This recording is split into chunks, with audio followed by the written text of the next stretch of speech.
Okay, good morning everyone. Hi, this is Himanshu और एक नई कक्षा में आप लोगों का स्वागत है।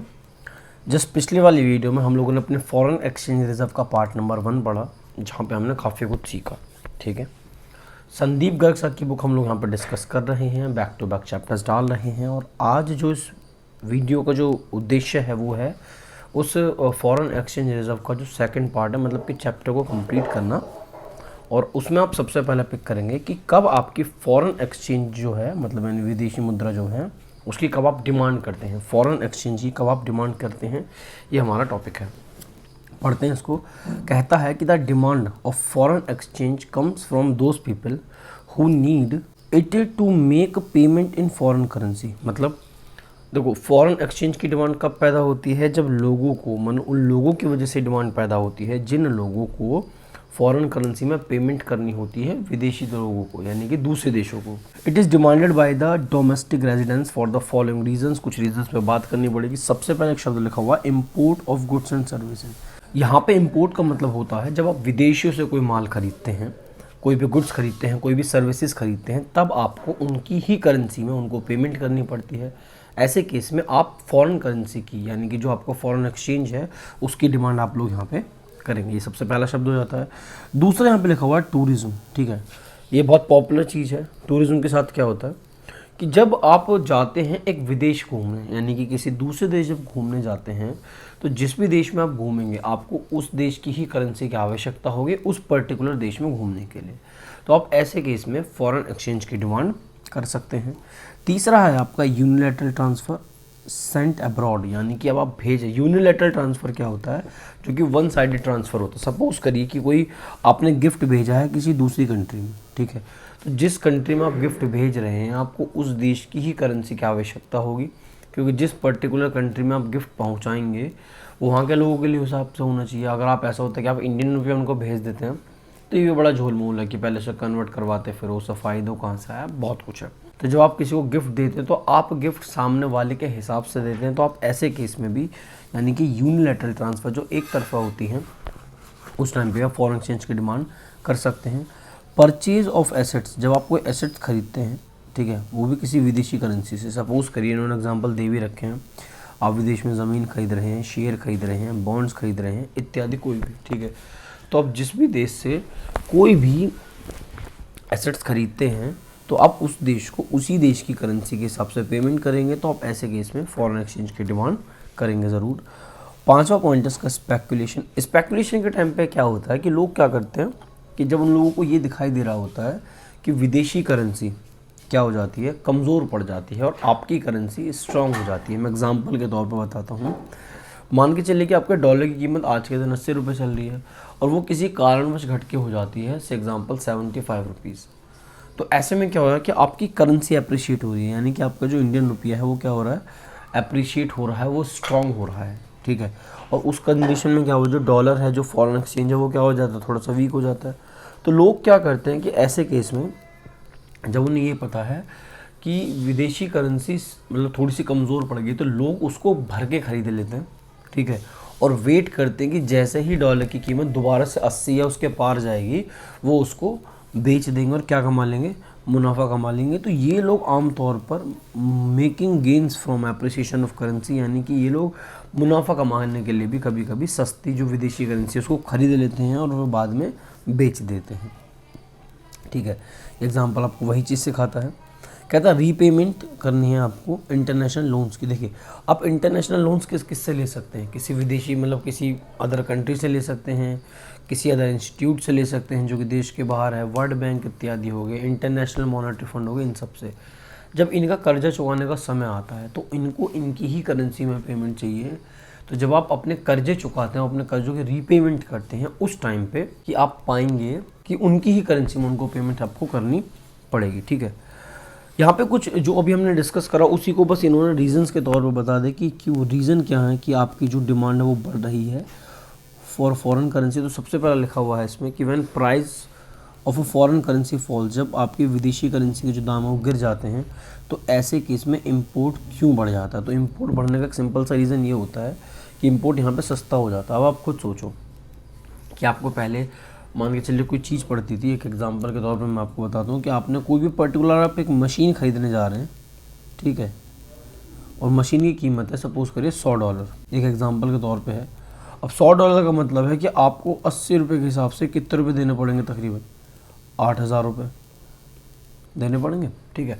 लेकिन अब क्या हो जाता है कि वही जो डॉलर है वो 80 का ना रह के 75 का रह जाए, यानी कि विदेशी करेंसी के दाम गिर जाएँ, तो उसमें क्या होगा कि वो जो 8,000 आपको पे करने पड़ते थे अब वो 7,500 का हो जाएगा। तो आपको 8,000 वाली चीज़ कितने में पड़ रही है, 7,500 में। और ये एक बहुत सिंपल सी बात है कि जब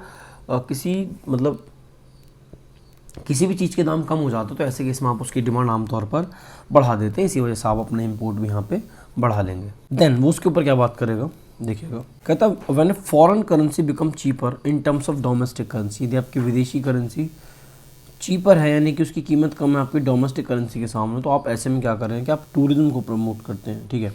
एज ए रिजल्ट जो है उसकी जो डिमांड है फॉरेन करेंसी की वो बढ़ जाती है। मैं आपको एग्जांपल के लिए बता दूं, मान के चलिए कि बहुत सारे, आप हम इंडिया में रहते हैं, इंडिया की अपनी करेंसी रुपये है, तो जो इंडियन रुपया है वो बहुत सारे देशों में स्ट्रॉन्ग है। तो लोग क्या करते हैं कि भाई काम करते हैं, चले श्रीलंका घूमने चलते हैं। ऐसा क्योंकि श्रीलंका की करेंसी एक तो इंडिया के सामने कमज़ोर है, दूसरा श्रीलंका एक बहुत सुंदर देश है, नेचुरल देशों में काउंट होता है, जहाँ पे नेचर ऑफ ब्यूटी बहुत ज़्यादा पाया जाता है। और क्योंकि अभी वो बहुत बर्बादी की कगार पे है, तो अगर उनके यहाँ पे फॉरेन टूरिज्म होगा, लोग उनके देश को देखने जाएंगे, तो आप एक तरीके से क्या कर देंगे, फाइनेंशियल हेल्प उनको प्रोवाइड करा देंगे, ठीक है, ये चीज़ है। अब आप यहाँ पे देखिएगा नेक्स्ट वाला कि when price of a foreign currency falls, its demand rise as more people wants to make gain for speculative activity। ये मैंने आपको बताया था कि speculative activity के चलते हुए डिमांड बढ़ जाती है, क्योंकि उनका ये है कि सस्ते दामों पे फॉरेन करेंसी खरीद के महंगे दामों पे बेच देंगे, तो तब तक वो उसकी डिमांड यहाँ पे करने लग जाते हैं।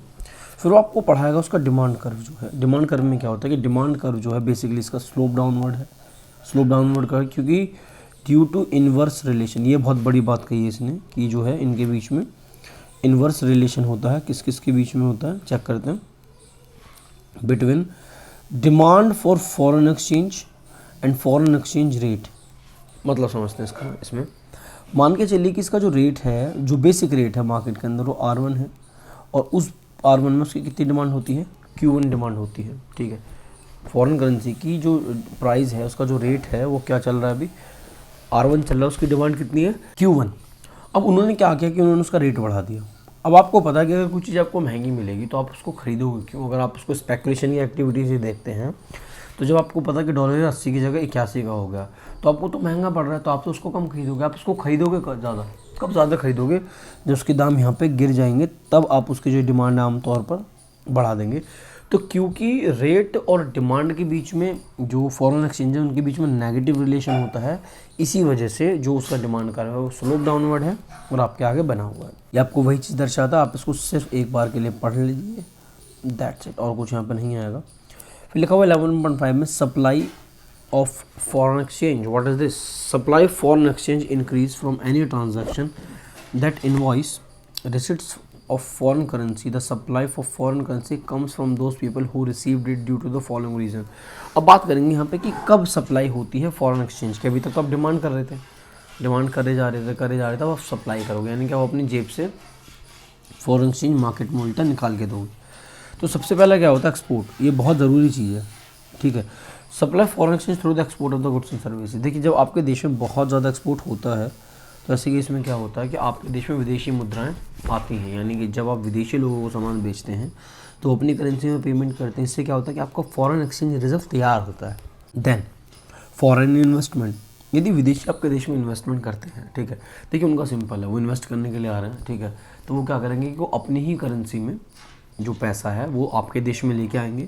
वो एक अलग बात है कि वो बाद में इंडियन रुपये में कन्वर्ट होगा, फिर वो मार्केट में इन्वेस्ट होगा, मार्केट में लगेगा। बट स्टिल जब एक विदेशी कंपनी इंडिया में आकर इन्वेस्टमेंट करती है तो उससे भी क्या होता है कि आपका फॉरेन एक्सचेंज रिजर्व जो है वो बढ़ता है, और इसीलिए आपकी सप्लाई जो है फॉरेन एक्सचेंज की मार्केट में बढ़ जाती है। फिर एक होता है रेमिटेंस, ठीक है, यूनिलैटरल ट्रांसफ़र आपको विदेशियों से मिल जाए, कोई आपकी हेल्प करा दे, कोई आपको गिफ्ट दे दे, कोई भी अलग तरीका हो सकता है, ठीक है, कोई भी एक अलग तरीका हो सकता है।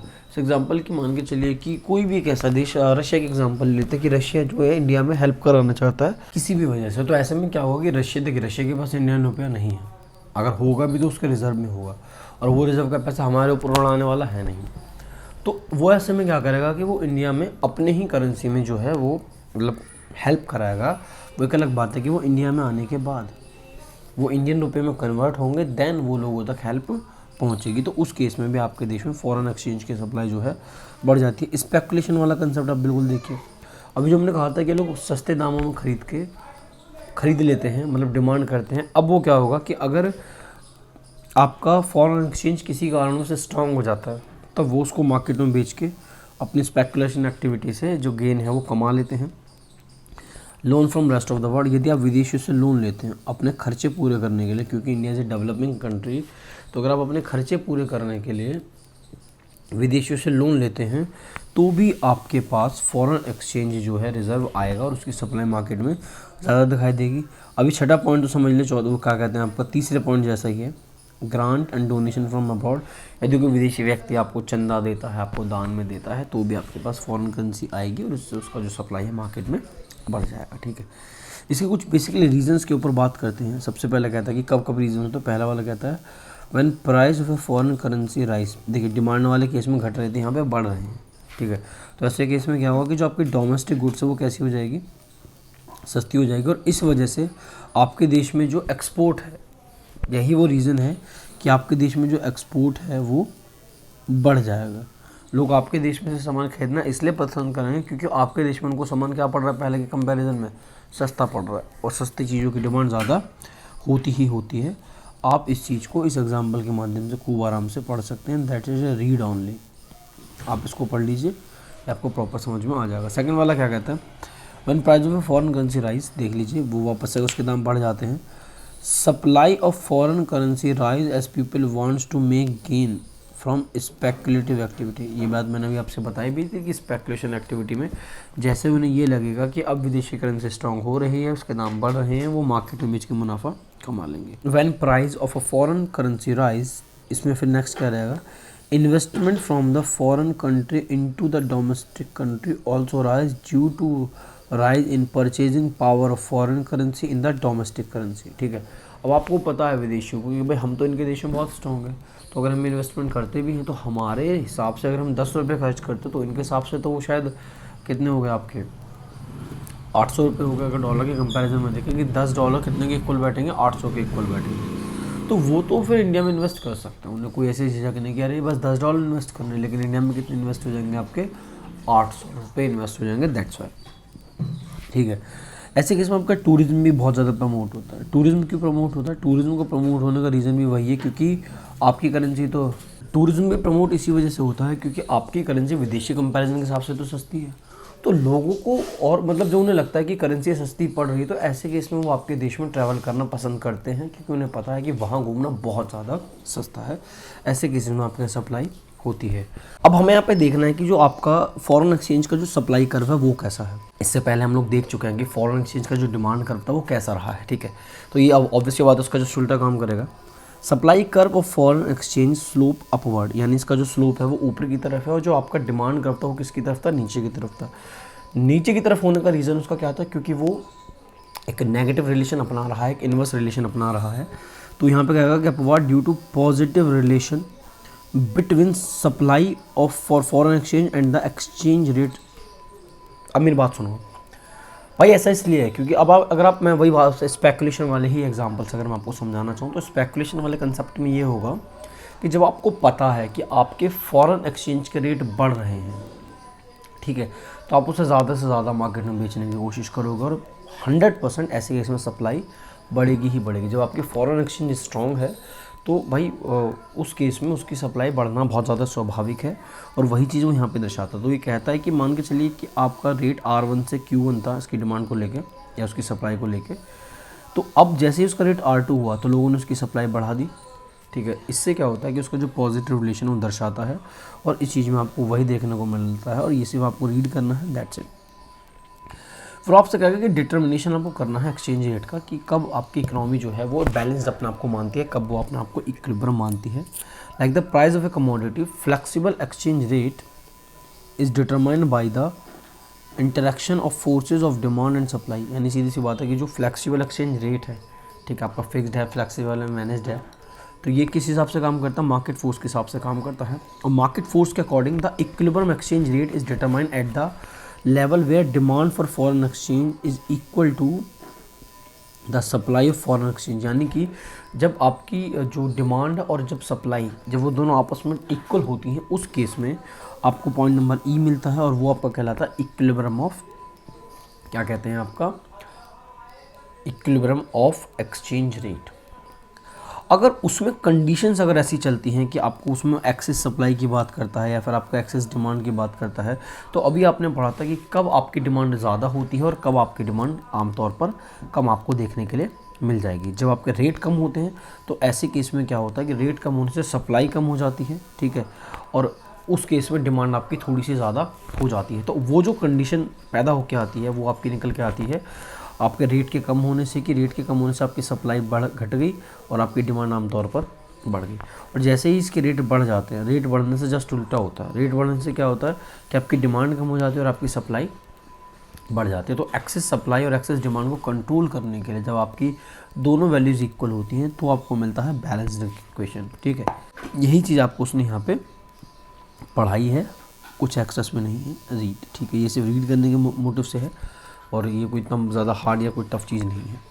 Flexible exchange rate is also known as, ये आपका इस वाले हिस्से को हम पढ़ रहे हैं। Flexible exchange is also known as the free exchange rate, जो आपको कहता है कि free rate of exchange as it is freely determined by the market force of demand and supply of foreign exchange. विदेशी मुद्रा की जो डिमांड और सप्लाई ही डिसाइड करती है कि उसका मार्केट रेट क्या रहने वाला है, और वो मार्केट फोर्स के हिसाब से फ्री होता है, ठीक है। कहता है कि any exchange rate other than OR, ठीक है, is not equilibrium exchange rate if exchange rate rise to OR2। अब आप देख लीजिए, पहले था ये OR, मतलब ये वाला था जिन्होंने एक्सचेंज रेट के लिए बोला है, ये बढ़ के कहाँ पे पहुँच जाता है, OR2 पे पहुँच जाता है। The demand for foreign exchange will fall से लेके OQ2 तक, ये मैंने आपको बताया भी था कि आपकी जो डिमांड है वो क्या हो जाएगी, कम हो जाएगी, और जो आपकी सप्लाई है वो बढ़ के OQ1 तक पहुँच जाएगी, ठीक है।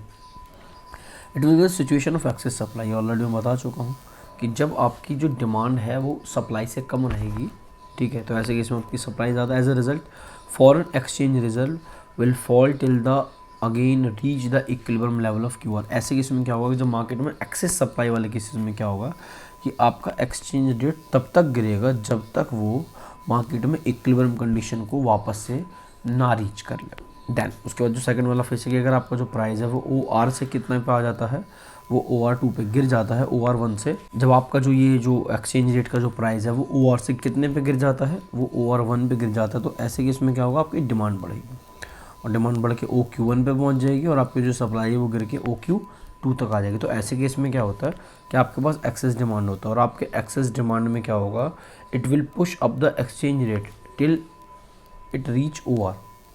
तो ऐसे केस में क्या होगा कि आपके एक्सचेंज रेट के दाम तब तक बढ़ेंगे जब तक वो मार्केट का इक्विलिब्रियम लेवल जो कि OR दिखाया गया है उसको ना फाइंड कर ले, ठीक है। देन वो आपसे बात करेगा कि चेंज इन एक्सचेंज रेट, आप उसमें चेंज इन एक्सचेंज रेट के ऊपर डिस्कस यहाँ पे कर रहे हैं, ठीक है, वो क्या है, कैसे, इसको डिस्कस करते हैं। The equilibrium exchange rate will be distributed if some changes occur in the demand और सप्लाई ऑफ फॉरेन एक्सचेंज। सबसे पहले उसमें आपको पढ़ा जाएगा चेंज इन डिमांड, फिर आपको डिस्कस करना है चेंज इन सप्लाई। और चेंज इन डिमांड में भी दो, कि इंक्रीज इन डिमांड, ठीक है, और दूसरा है डिक्रीज इन डिमांड, ठीक है। ओके, पढ़ते हैं उसके ऊपर। कहता है कि आपका an increase in demand for the foreign exchange, मतलब जब आपकी जो फॉरेन एक्सचेंज की जो डिमांड इंक्रीज होती है वो कब इंक्रीज होती है, will shift the demand curve toward right from DD से लेके D1 तक। अब आप इस बात को बहुत आराम से नोट कर लीजिए कहीं पे भी कि जब किसी भी चीज़ की मतलब जब भी कोई भी चीज़ इंक्रीज़ होती है उसी केस में इकोनॉमिक्स के अंदर जो डिमांड कर्व है या कोई भी कर्व है वो राइट की तरफ या अप की तरफ जाता है। और जब कोई चीज़ गिर रही होती है, किसी चीज़ की कीमत कम हो रही होती है, ऐसे केस में जो भी कर्व्स होते हैं वो या तो लेफ़्ट की तरफ जाते हैं या फिर डाउनवर्ड की तरफ जाते हैं, ठीक है। तो राइटवर्ड या अपवर्ड में चीज़ें बढ़ रही होती है तो उसको पढ़ते हैं, क्या कहता है ये, कहता है there is an excess demand of Q से लेके Q3 तक, यानी कि आपकी जो डिमांड है वो बहुत ज़्यादा हो रखी है, ठीक है। ओके, अब आप इस चीज़ को ना थोड़ा सा कनेक्ट करके देखिएगा, ये थोड़ा सा कंफ्यूज तो करता है बट स्टिल कनेक्ट करने की कोशिश कीजिएगा। जब आपकी एक्सेस डिमांड होती है, अभी हमने यहाँ पे पढ़ा था कि जब आपकी क्या होती है, ओवर एक्सेस डिमांड होती है, ये वाला केस पढ़ते हैं इसको, कि जब आपकी एक्सेस डिमांड होगी तो उस केस में आपका एक्सचेंज रेट का जो दाम है तब तक बढ़ता रहेगा जब तक उसको मार्केट के अंदर इक्विलिब्रियम लेवल ना मिल जाए। वैसे हमने ये पढ़ा है कि जब आपका किसी भी चीज़ की डिमांड, फॉरेन एक्सचेंज की डिमांड कब बढ़ती है, जो उसके दाम कम होते हैं, ठीक है। लेकिन अगर उस कारणवश एक्सेस डिमांड हो जाती है, जैसे इन्होंने दर्शाया भी है कि यदि आपकी एक्सेस डिमांड हो जाए तो उस केस में अगर मार्केट को इक्विलिब्रियम चाहिए तो आपकी फॉरेन करेंसी के जो दाम बढ़ना स्वाभाविक और तब तक वो बढ़ेंगे जब तक मार्केट को इक्विलिब्रियम ना मिल जाए। तो ये कहता है कि eight the original exchange rate of OR, देखिए ये जो शब्द लिखा है the original exchange rate of OR, तो हो सकता है कि हमारी डिमांड बहुत ज़्यादा इसलिए हुई हो क्योंकि हमारी जो फॉरेन एक्सचेंज रेट की जो कीमत है वो काफ़ी गिर गई है और लोगों ने बहुत ज़्यादा डिमांड कर दी है और उससे क्या पैदा हो गया है आपका एक्सेस डिमांड। अब एक्सेस डिमांड को हर वक्त तो मार्केट में रख नहीं सकते क्योंकि ये चीज़ कभी भी स्टेबल नहीं होती है, आपको चाहिए इक्विलिब्रियम लेवल। तो आप ऐसे केस में क्या होगा कि आपका एक्सचेंज रेट के दाम तब तक बढ़ेंगे जब तक उसको उसका ओरिजिनल एक्सचेंज रेट ना मिल जाए, तब तक उसके दाम जो है बढ़ते रहेंगे क्योंकि इसी ओरिजिनल एक्सचेंज रेट पे आपको इक्विलिब्रियम मिलेगा, जो कि हमने जस्ट पहले वाले में पढ़ा था। As a result the exchange rate जो है वो बढ़ जाएगा, राइस कितना हो जाएगा OR1 पे। It show that per unit price of US dollar has increased, that is domestic currency has depreciated, ठीक है। तो जब आपका इंक्रीज इन डिमांड वाला कंसेप्ट आएगा तो ऐसे केस में आप पाएंगे कि आपकी जो विदेशी करेंसी है उसकी कीमत बढ़ना स्वाभाविक होगा क्योंकि उसको इक्विलिब्रियम रीच करना है just because of excess demand, ठीक है। तो उस केस में उसकी जो कीमत है बढ़ना स्वाभाविक हो जाएगा, उसकी कीमतें बढ़ेंगी और हमारी जो इंडियन करेंसी है उसकी कीमत को गिरना भी ज़रूरी है क्योंकि वो डेप्रिशिएटेड कहलाएगा, ठीक है। जस्ट इसका उल्टा काम करता है डिक्रीज इन डिमांड, ठीक है। तो कहता है decrease in demand will shift the demand curve toward left, left की तरफ शिफ्ट कर रहा है तो 100% कुछ गिरेगा। तो उन्होंने कहा कि जो कर्व है आपका DD से लेकर D2 DD तरफ आया है, it leads the deficit demand. Deficit demand का क्या मतलब होता है कि इस केस में जो आपकी डिमांड है वो क्या है, पहले से ही कम है, यानी कि ऐसे केस में सप्लाई ज़्यादा होगी, डिमांड आपकी इतनी ज़्यादा नहीं होगी। अब ये बात भी स्वाभाविक है कि अगर आपकी सप्लाई ज़्यादा है, ठीक है, तो ऐसे में क्या होगा कि विदेशी करेंसी के दाम गिरना ज़रूरी है क्योंकि जब तक उनके दाम नहीं गिरेंगे तब तक मार्केट को इक्विलिब्रियम नहीं मिलेगा। और ये कहा भी जाता है कि अगर आपको दाम गिराने हैं तो ये जो O से लेके मतलब Q से लेके Q4 तक, ये जो देखिए आपका Q से लेके Q4 तक जो एक्स्ट्रा दे रखा है ये, ठीक है, ये बहुत कम डिमांड है और इस केस में प्राइस क्या है आपका ज़्यादा है। तो ऐसे में क्या होगा, at the original exchange rate of OR as a result exchange rate will fall till the reach OR2. Now per unit price of US dollar in terms of rupees has decreased and the domestic currency has appreciated, ठीक है। अगर आपको equilibrium अपनाना है तो आपकी जो currency है उसको स्ट्रॉन्ग होना पड़ेगा, तभी आप एक्सेस सप्लाई या फिर जो डेफिशिएट डिमांड है उसको रीच आउट कर सकते हैं, ओके। फिर वो आपको पढ़ाएगा change in supply. Change in supply में सेम दो है, इंक्रीज इन सप्लाई और डिक्रीज इन सप्लाई, ठीक है। तो इसमें आप पहला वाला पढ़ो, इंक्रीज इन सप्लाई, ये क्या होते हैं उसके बारे में पढ़ते हैं। If supply of a foreign exchange increase, ध्यान दीजिएगा, वो ये कहता है कि अगर आपके फॉरेन एक्सचेंज की सप्लाई इंक्रीज हो जाती है तो अगर इसको मैं थोड़ा सा बात करूं कि कब लोग सप्लाई को मतलब डिमांड कब करते हैं, सप्लाई कब करते हैं, उसके हिसाब से आपकी सप्लाई आमतौर पर तब बढ़ती है जब आपके फॉरेन एक्सचेंज रेट के जो दाम है मार्केट में पहले से ज़्यादा होते हैं। पर ध्यान दीजिएगा, इसको फील करना है तभी आपको इंक्रीज इन सप्लाई समझ में आएगा, अदरवाइज आप इसमें कन्फ्यूज़ होते रहेंगे। तो ये कहता है कि it will lead rightward shift in supply कर। ये बात मैं ऑलरेडी बता चुका हूँ कि जब भी इकोनॉमी में कोई भी ग्राफ राइट की तरफ जाएगा या फिर ऊपर की तरफ जाएगा अपवर्ड, तो कुछ ना कुछ इंक्रीज़ होगा, और अगर लेफ्टवर्ड जाएगा या डिक्रीज़ होगा तो कुछ ना कुछ डिक्रीज़ होगा। तो यहाँ पे जो फिलहाल है सप्लाई जो है इसकी क्या हो रही है, इंक्रीज़ हो रही है। और उसने दिखाया भी है कि जो आपका सप्लाई कर्व SS है वो S1 पे पहुँच गया। डायग्राम ऑलरेडी आपके आंखों के सामने है। कहता है कि now at the original exchange rate of OR, आपका ओरिजिनल एक्सचेंज रेट क्या है, OR है, ठीक है। There is an excess supply of Q से लेके Q3 तक, तब आपकी जो सप्लाई है वो एक्स्ट्रा कहाँ पे है, Q से लेके Q3 तक है, जब आपका प्राइस क्या है, ओरिजिनल रेट है OR, ठीक है। As a result the new exchange rate जो है मूव डाउन टू OR1, जो आपका नया एक्सचेंज रेट है वो घट के कहाँ पे आ जाता है, OR1 पे आता है। This implies that per unit price of US dollar has reduced a decrease in the price of a foreign currency in term of domestic currency. वो क्या कह रहा है कि decrease in price of foreign currency, foreign currency का जो price है वो डिक्रीज होता है in term of domestic currency, means the domestic currency has appreciated. अब ये वाली बात हम आपको फील कराते हैं, अब आप इसको समझिए और देखिएगा कि वो क्या होता है। देखिए अभी आप लोगों ने ये वाला कंसेप्ट पढ़ा था इंक्रीज इन डिमांड, ठीक है, और दूसरा पढ़ा था डिक्रीज इन डिमांड। तो डिमांड डिक्रीज होने वाले केस में और सप्लाई के इंक्रीज होने वाले केस में, दोनों ही केस में जो आपकी डोमेस्टिक करेंसी है वो क्या हो रही है, एप्रिशिएट हो रही है। तो मैं इसमें बोलूँगा कि जो आपका ये वाला हिस्सा है और जो आपका ये वाला हिस्सा है, ये दोनों एक जैसा काम करते हैं, ठीक है। इंक्रीज इन सप्लाई में आमतौर पर ये पढ़ा जाता है, यहाँ पे देखिए तुमने थोड़ा सा कर्व दे भी रखा है, आमतौर पर आपको ये देखा जाता है कि जब मार्केट में आपकी फॉरेन करेंसी के दाम बढ़ते हैं तब आपको सप्लाई में जो लोग ज़्यादा सप्लाई करना पसंद करते हैं, क्योंकि अगर मैं सट्टा ही खेलता हूँ तो मैं एक अपनी करेंसी को तब बेचना पसंद करूँगा जब उसके दाम मार्केट में पहले से बेहतर मिल रहे होंगे। लेकिन आप थोड़ा सा समझिए, देखिए आपको अपनी इकोनॉमी को इक्विलिब्रियम लेके चलना है, ये बात बिल्कुल आप मान लीजिए। तो जब आपकी इसने एक शब्द भी बोला है, ध्यान दीजिएगा, एक्सेस सप्लाई शब्द का इस्तेमाल किया था, उससे आप इसको समझ पाएंगे कि आपकी इकोनॉमी में क्या चल रही है, एक्सेस सप्लाई चल रही है। इंक्रीज इन सप्लाई में सप्लाई इंक्रीज हो गई और एक्सेस हो गई है, ठीक है। अब अगर आप उस एक्सेस सप्लाई को कंट्रोल करना चाहते हैं कि अगर मार्केट में आपकी जो फॉरेन एक्सचेंज की सप्लाई है वो ज़रूरत से ज़्यादा है, तो ऐसे में क्या होगा कि खुद हमारी गवर्नमेंट जो RBI है वो भी क्या करना चाहेगी कि वो खुद उसकी जो सप्लाई एक्सेस है उसको कंट्रोल करा जाएगा। कंट्रोल क्यों करना है, क्योंकि आपको उसे लेके आना है उसके ओरिजिनल प्राइस OR पे, ठीक है, क्योंकि OR पे ही वो दाम निकलता है जहाँ पे आपकी मार्केट इक्विलिब्रियम होती है। दोबारा समझिए, आपको पता है कि आपकी सप्लाई जो बहुत ज़्यादा है, इंक्रीज़ हो चुकी है, इतनी ज़्यादा हो गई कि वो क्या हो गई है, आपकी एक्सेस सप्लाई हो गई है, ठीक है। और आपको एक्सेस सप्लाई से क्या आउटपुट निकलता है कि लोग इतनी डिमांड नहीं कर रहे हैं जितनी उसकी सप्लाई हो रही है। रिजल्ट क्या होगा, एक टाइम के बाद उसके दाम गिरना स्वाभाविक है। किसके, फॉरेन एक्सचेंज के दाम गिरना स्वाभाविक है। जैसे ही फॉरेन एक्सचेंज के दाम गिरेंगे उस केस में जो आपकी खुद की डोमेस्टिक करेंसी होती है वो क्या हो जाती है, एप्रिशिएट हो जाती है। तो जब सप्लाई आपकी ज़रूरत से ज़्यादा हो जाएगी तो फिर और आपको फॉरेन एक्सचेंज में जो इक्विलिब्रियम है वो आपको अचीव करना है, तो आपके पास एक ही ऑप्शन है जिन्होंने कहा है कि implies that per unit of US dollar has reduced a decrease in the price of foreign currency in term of domestic currency means that domestic currency has appreciate। आपको अपनी डोमेस्टिक करेंसी को appreciate करना पड़ेगा। अगर आप ऐसा नहीं करते हैं तो आपको मार्केट इक्विलिब्रियम नहीं मिलेगा, ठीक है। डिक्रीज इन सप्लाई में जस्ट इसका उल्टा होता है। ये कहता है कि डिक्रीज इन सप्लाई जो है वो will shift the supply curve toward left, वो लेफ्ट की तरफ शिफ्ट कर देगा। जो एस है वो S से S2 की तरफ चले जाएगा, जो कि आपका ये दे भी रखा है, ठीक है। अब आप इसमें समझो क्या हो रहा है। अब आपकी सप्लाई डिक्रीज़ हो गई है। अब जब आपकी सप्लाई डिक्रीज़ हो जाएगी तो ऐसे में आपको क्या देखने को मिलेगा, डेफिशिट सप्लाई मिलेगी, कि यानी आपकी जैसे ही सप्लाई कम हुई तो वो इतनी ज़्यादा कम हो गई कि लोगों के पास उसकी मतलब सप्लाई इतनी नहीं जितनी ज़्यादा डिमांड है। तो ऐसे में क्या होता है कि आपका जो मार्केट में फिर डिसबैलेंस हो जाएगा, फिर से वो हिल जाएगा। तो रिजल्टन वो लोग क्या करेंगे कि जो आपका डोमेस्टिक करेंसी है उसको करेंगे लोग डेप्रिशिएट, और जो फॉरेन करेंसी है उसके दाम बढ़ना अपने आप स्वाभाविक है। RBI भी यही करता है, ठीक है।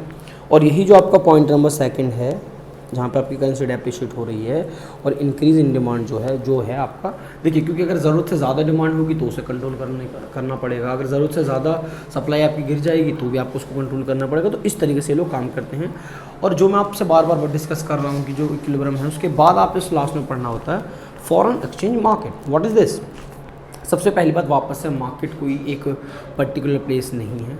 इसी से हम इसको शुरू करेंगे कि market exchange rate is the market. एक ऐसी जगह को आप एक ऐसे प्लेस को मार्केट कह रहे हैं, वैसे प्लेस नहीं होता, बात करेंगे क्या है ये। In which foreign currency are purchased and sold, जहाँ पे आप अपनी फॉरेन करेंसीज को खरीद सकें और बेच सकें, ठीक है, उस जगह को आप क्या कह देते हैं, फॉरेन एक्सचेंज मार्केट कह देते हैं। The buyers and sellers include, चाहे वो आपको इंडिविजुअल व्यक्ति हो, चाहे फर्म्स हों, चाहे फॉरेन एक्सचेंज ब्रोकर्स हों, चाहे कॉमर्शियल बैंक्स हों, चाहे फिर सेंट्रल बैंक्स हों, ठीक है। सेंट्रल बैंक्स क्यों? क्योंकि भाई जो सेंट्रल बैंक्स जो जहाँ पे वो लोग अपना गवर्नमेंट कंट्रोल रखती है पूरा का पूरा, वो मार्केट पर नहीं छोड़ते, ठीक है। तो उस केस में तो गवर्नमेंट ये सेंट्रल बैंक्स भी खरीदते हैं देशों के, ठीक है। तो हर तरह का व्यक्ति इस मार्केट से अपनी करेंसीज जो है विदेशी करेंसीज को खरीदता भी है और बेचता भी है, like any other market. Foreign exchange market is a system, ये एक सिस्टम है, कोई प्लेस नहीं है, ठीक है। The transaction in this market are not only to only one or few countries, in fact there are the large number of foreign currencies which are trade converted and exchange in the foreign exchange market। यहाँ सिर्फ 2-4 देश ही नहीं होते foreign exchange market के अंदर, जो कि एक सिस्टम है। यहाँ सिर्फ 2-4 देश ही नहीं होते, बल्कि यहाँ पे मतलब लगभग देश का हर व्यक्ति आपको मिल जाएगा। तो अब चाहे वो लोग उसकी ट्रेड करें, चाहे वो उसको अपनी करेंसीज को कन्वर्ट करें, एक्सचेंज करें, व्हाटएवर जो वो चाहते हैं, जैसा वो चाहते हैं वैसा उनका हो जाएगा, ठीक है। अब आप उसके फंक्शंस पढ़ लीजिए। सबसे पहला आपका फंक्शन है ट्रांसफ़र फंक्शन, ठीक है भाई, लोग ट्रांसफ़र करते हैं। उसके अलावा क्रेडिट फंक्शन है, ठीक है। मतलब ये है कि फॉरेन एक्सचेंज मार्केट की जो बेसिक फंक्शन है वो क्या है, वो किस तरीके से परफॉर्म करती है। तो फॉरेन एक्सचेंज मार्केट परफॉर्म करती है उन 3 फंक्शंस को जो हम डिस्कस करेंगे। सबसे पहला है it transfer purchasing power between the countries. ये सबसे पहली तो ये है कि ये परचेजिंग पावर को ट्रांसफ़र कर देता है देशों के बीच में, इन्वॉल्व इन द ट्रांजैक्शंस के माध्यम से। This function is performed through credit instrument. ये फंक्शन कैसे काम करता है, ट्रांसफ़र पावर कैसे लोगों के हाथ में जाती है, through credit instrument like bills of foreign exchange, bank draft and the telephonic transfer. देखिए, अगर आप एक देश से दूसरे को कुछ खरीदना बेचना चाहते हैं तो आपको ट्रांसफ़र फंक्शंस की सुविधा फॉरेन एक्सचेंज मार्केट के अंदर मिल जाएगी, ठीक है। आप वहाँ पे क्रेडिट इंस्ट्रूमेंट का इस्तेमाल करके जो परचेजिंग पावर होती है 2 देशों के बीच में वो ला सकते हैं। अब चाहे वहाँ पे आप बिल्स ऑफ फॉरेन एक्सचेंज का इस्तेमाल कीजिए, चाहे बैंक ड्राफ्ट का इस्तेमाल कीजिए, या फिर टेलीफोनिक ट्रांसफर्स का इस्तेमाल कीजिए, आप जो चाहें वहाँ कर सकते हैं। दूसरा फंक्शन है credit function. It provide credit for foreign trade. Bills of exchange with maturity period of 3 months are generally used to international payments. Credit is required for this period in order to enable the importer to take possession of goods, sell them and the obtain money to pay off the bill. मतलब क्या है इसका, देखिए यहाँ पे भी इस foreign exchange market के अंदर आपको क्रेडिट फंक्शन मिल रहा है। यदि आप उधार खरीदना चाहते हैं तो आप खरीद सकते हैं, ठीक है। यदि आपको उधार माल खरीदना चाहते हैं तो आप खरीद सकते हैं और आपको इतना वक्त मिल जाता है। जैसे आपने को बिल्स ऑफ एक्सचेंज बना दिए तो आप उस बिल्स ऑफ एक्सचेंज के माध्यम से आपको 3 महीने, 4 महीने, 6 महीने, जितना सामने वाला आपको अलाउ कर सकता है इतना आपको वक्त मिल जाता है। इतने में आप क्या कर सकते हैं, आप अपना प्रोडक्ट बेच के उसका पैसा रिकवर करके अच्छे खासे टाइम पर पेमेंट कर सकते हैं। फिर एक होता है आपका इसमें लास्ट फंक्शन हैगिंग फंक्शन। वो आपसे क्या कहेगा, आप उसको देखिएगा। हैगिंग फंक्शन आपसे कहेगा when exporter and importer enter into the agreement to sell and buy of goods on some future dates. जैसे मान के चलिए आज आपकी और हमारी बात हो जाती है कि हम आज नहीं 1 हफ्ते बाद माल खरीदेंगे, ठीक है, at the current price and the exchange rate is called the hanging. लेकिन शर्त क्या हुई है कि मैं चाहता हूँ या फिर कस्टमर चाहता है कि जो आज प्राइस है उसी प्राइस में हम लोग फ्यूचर में, यानी कि 1 हफ्ते बाद, 10 दिन बाद, 1 दिन बाद, 2 दिन बाद, वट जो लोग डिसाइड करते हैं उसी दाम पे वो खरीदेंगे। यानी कि आज जो तारीख है, आज आपने सामान की बातचीत कर ली है, हो सकता है थोड़ा बहुत पैसा दे दिया हो, लेकिन शर्त यह है कि हम जो माल की डिलीवरी कराएंगे उस एग्जांपल परसों को कराएंगे और उसमें आप परसों का फॉरेन एक्सचेंज प्राइस नहीं लेंगे, आज का लेंगे। इसको कहते हैं hedging function. The purpose of hedging is to avoid lose the might be cause due to the exchange rate variation in the future. ये क्यों किया जाता है, इसका भी एक उद्देश्य है। ऐसा इसलिए किया जाता है क्योंकि भाई हो सकता है कि परसों को दाम बहुत ज़्यादा बढ़ जाए या बहुत ज़्यादा घट जाए, तो लोग अपना मेंटली समझ लें मेंटली पीस के लिए है कि जो आज दाम है, बायर भी और सेलर दोनों सेटिस्फाई हैं कि ठीक है आज के दाम में हमें कोई इशू नहीं है, हम खरीद भी सकते हैं, बेच भी सकते हैं और इसकी पेमेंट अगर आप हमें कल करते हैं, परसों करते हैं, या फिर जब भी आप हमसे माल फ्यूचर में खरीदते हैं तो हमें कोई भी दिक्कत यहाँ पे नहीं है। इस तरीके से हैगिंग वर्क करता है। फिर इन्होंने यहाँ पे कहा है कि आपको काइंड्स पढ़ाए जाएंगे फॉरेन एक्सचेंज मार्केट के। And what is this, foreign exchange market are classify on the basis of whether the foreign exchange transactions are spot और फॉरवर्ड। यही मेन चीज़ इसके अंदर है कि आपके ट्रांजैक्शंस के ही दम पे आप अपनी फॉरेन एक्सचेंज मार्केट का जो है वो बंटवारा कर सकते हैं, उसके प्रकार पा सकते हैं accordingly. These are 2 foreign exchange market, पहला है स्पॉट और दूसरा है फॉरवर्ड मार्केट। सबसे पहले आप डिस्कस करिए spot market. Spot market refers to the market in which the receipts and payment are made immediately, ठीक है। इसका ये मतलब है कि जब आप फॉरेन एक्सचेंज मार्केट आपकी एक ऐसी मार्केट है जिसमें आपको पेमेंट बिल्कुल अभी के अभी करनी होती है, आप उसको बाद में नहीं टाल सकते। Generally a time of 2 business days is permit to settle the transaction. Spot market is of daily nature and deal only in spot transaction of foreign exchange. मतलब इसमें फ्यूचर ट्रांजैक्शन को कोई भी जनरल नहीं है। The rate of exchange with prevails in the spot market is termed as spot exchange rate or current rate of exchange. सीधी सी बात, स्पॉट मार्केट एक ऐसी मार्केट है जहाँ पे आज अभी ही पेमेंट करोगे, कल की बात नहीं होती। अगर आप अभी पेमेंट कर सकते हो तो आपका स्पॉट मार्केट में स्वागत है, अदरवाइज आप कहीं और जा सकते हैं। और यदि आपको कहीं और जाना है तो उसके लिए आपको पढ़ना पड़ेगा फॉरवर्ड मार्केट, ठीक है। तो फॉरवर्ड मार्केट कैसी है, refers to the market in which sale and purchase of foreign currency is settle on a specified future date at a rate agreed upon today. जो अभी हम ऊपर बात कर रहे थे हैगिंग फंक्शन में, वो स्पॉट फॉरवर्ड मार्केट के अंदर आपको मिल जाएगा। यानी कि आज आपने कोई सामान बेचा या खरीदा और आप उसकी जो पेमेंट है वो फ्यूचर में कर सकते हैं और उसी दाम पे कर सकते हैं जो आज के दिन है, ठीक है। तो ये होता है फॉरवर्ड मार्केट में। स्पॉट मार्केट में तो सब कुछ करंट में चाहिए होता है, फॉरवर्ड मार्केट में ऐसा नहीं होता, ठीक है। Generally most of the international transaction are sign on one date and completed on a later date. ज़्यादातर यही होता है यार इंटरनेशनल मार्केट में। हर कोई ऐसा नहीं कि जेब में कैश ले घूम रहा है, वो भी इंटरनेशनल मार्केट के अंदर जहाँ पे बहुत बड़े अमाउंट्स के अंदर पेमेंट की जाती है। तो आप ऐसे में देखेंगे कि हर व्यक्ति ऐसे ही मार्केट को पहले प्रेफर करेगा जहाँ पे थोड़ा वक्त मिले, थोड़ा वक्त लिया जाए, थोड़ा वक्त दिया जाए। Forward exchange rate become useful for both the parties involved in the transactions. Forward contract is made for two reasons: to minimize the risk of loss due to the adverse change in the exchange rate, to make profit। ठीक है, देखिए अगर seller को लगता है कि आज उसको ज़्यादा मुनाफा हो सकता है, 2 दिन बाद उसको मुनाफा नहीं होगा, और बायर को ये लगता है कि आज खरीद ले रहा हूँ, ठीक है भाई, परसों पता नहीं दाम बढ़े ना बढ़े, घटे ना घटे, वट जो भी हो सकता है। तो ये लोग प्रॉफिट को ध्यान में रखते हुए, कोई एक्स्ट्रा लॉसेज ना हो जाएं कि दाम घट जाएं बढ़ जाएं, इन बात को ध्यान में रखते हुए आज डील करते हैं, बेचते हैं, खरीदते हैं, ठीक है, और फ्यूचर में उसकी पेमेंट ले लेते हैं आज ही के दिन के हिसाब से। तो दिस इज़ इट, ये है आपका चैप्टर। इस चैप्टर का एंड में बोलूँ, जब भी आपका कोई भी जिसमें से क्वेश्चन बनता है तो ज़रूरी नहीं है कि बुक से बने, बुक का ही टॉपिक होगा, लेकिन उसमें वो जो क्वेश्चंस इन्वॉल्व कर देते हैं वो थोड़ा सा मार्केट, करंट मार्केट को इन्वॉल्व कर देते हैं। तो हम जब ये चैप्टर के क्वेश्चंस लगाएंगे अभी, उस टाइम पे आपसे वो सारे क्वेश्चंस डिस्कस किए जाएंगे जो एग्जाम के पॉइंट ऑफ व्यू से बहुत ज़्यादा इंपॉर्टेंट है, और कैसे क्वेश्चंस होते हैं वो आप सीखिएगा। चैप्टर आपका डन हो चुका है। यदि आपको लगता है कि हम हेल्पफुल हैं तो प्लीज़ हमें लाइक, सब्सक्राइब, कमेंट, वट जो आप चाहते हैं वो करिए। आपकी क्वेरीज हैं वो आप हमें बताइए, सब कुछ हम करने को तैयार हैं। Thank you so much.